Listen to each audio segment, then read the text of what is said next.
Un weekend, quello di sabato 16 e domenica 17 ottobre in piazza Ferretto a Mestre, interamente dedicato alla protezione civile. Nella giornata di sabato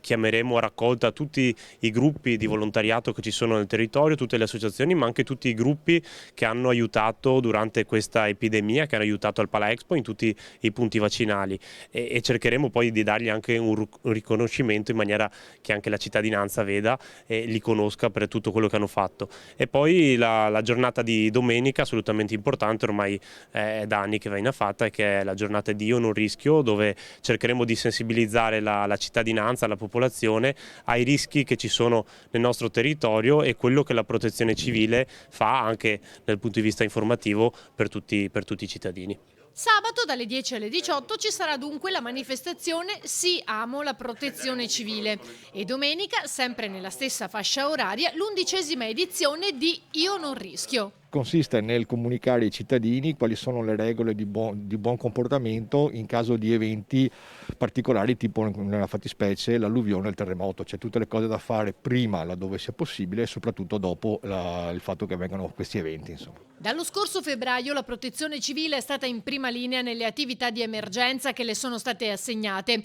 200 volontari con quasi 45.000 ore di servizio complessivo, svolte sacrificando famiglia e lavoro, che hanno garantito il trasporto e la consegna di mascherine e medicinali, l'apertura dei mercati all'aperto, svolto attività di logistica e permesso con la loro costante presenza anche l'apertura e il funzionamento dei centri vaccinali, tra cui quello dell'Expo, il più grande del Veneto.